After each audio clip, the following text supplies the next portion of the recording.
The following video was brought to you by the members of the Mr. Sans official Discord server. Join today for some exclusive perks. Link in the description below.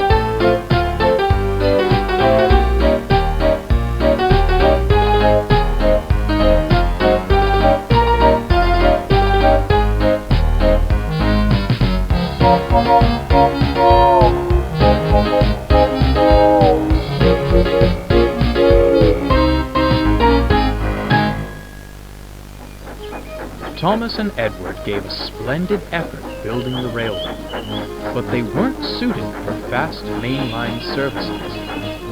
As such, the fat director purchased another engine called Henry. Although a good sort, he was prone to steaming troubles, which caused endless frustration. Due to a lack of funds, engines were loaned from other railways. One of these, known only as 87546, fancied himself the savior of the line, and never failed to make it known. "Fret no longer," he declared, dragging Henry and his train into the big station.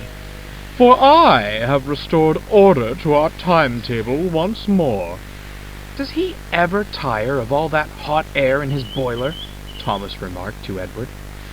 "I say, you, little one, be a good lackey, take my coaches and the indisposed away." "Evidently not," murmured Edward. As Thomas buffered up, Henry couldn't even meet his gaze. "Oh, I'm sorry," he sighed. "He should be sorry," retorted Thomas. "One day, he'll get his." That night, Thomas retired to the shed. A vulgar discourse greeted him. "You know," 87546 said loudly, "I do sympathize with the fat director. Wasted what little hard-earned money he had on a mite, an antique, and an invalid. I'm the real bargain. The strength of 3 for the coal and water consumption of 1. Only a matter of time before he purchases me."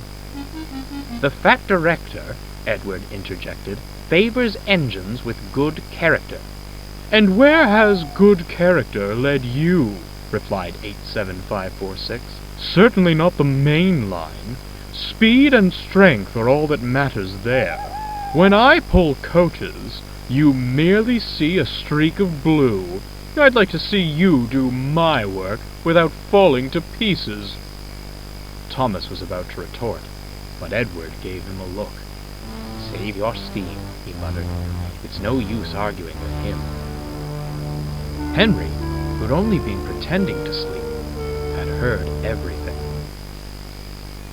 The next morning, 87546 awoke to a startling sight.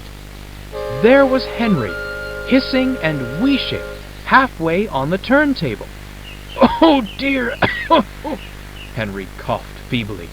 "Thought the men had made me better." "Well, get better and out of my way this instant.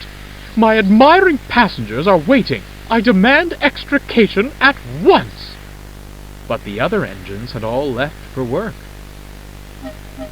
"Worse and worse," the fat director scowled. "The passengers cannot be kept waiting. I'm sorry, Edward. You'll have to take the coaches." Edward gulped. "Begging your pardon, sir, but this is a bit beyond my capabilities."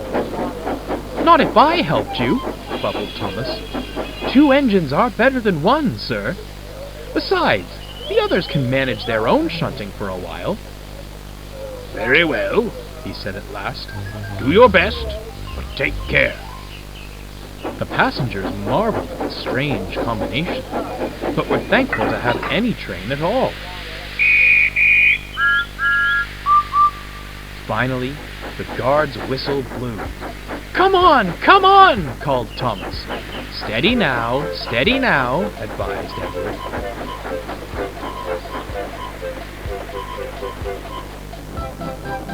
Soon they were on the mainline and having a wonderful time. Thomas was so excited to leave the yards, he nearly pulled Edward's coupling off. Edward chuckled. He was glad to stretch his wheels again. Other engines were shocked as they raced past, whistling with glee. Later, they returned to the big station, exhausted but triumphant. "Well, well, well," smiled Henry. "Our streak of blue has returned, and in one piece, no less." 87546 scowled as the happy passengers swarmed out of the coaches. "What splendid little engines you are! Your director must be proud of you." "He's very happy with his purchases, indeed," chuckled Thomas. "No, ha ha!" fumed 87546 as he puffed away. "You were only allowed out of the yard because clanky old Edward couldn't manage alone. Enjoy your brief moment in the limelight. It's already fading." "If I didn't know any better," smirked Thomas, "I'd say he didn't like shunting his own train." He chortled off to the water column, but Edward stayed behind.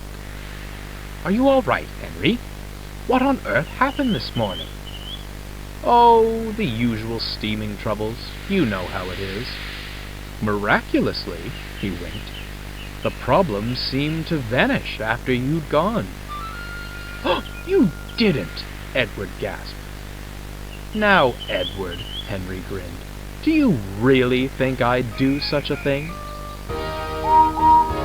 And without another word, Henry steamed away.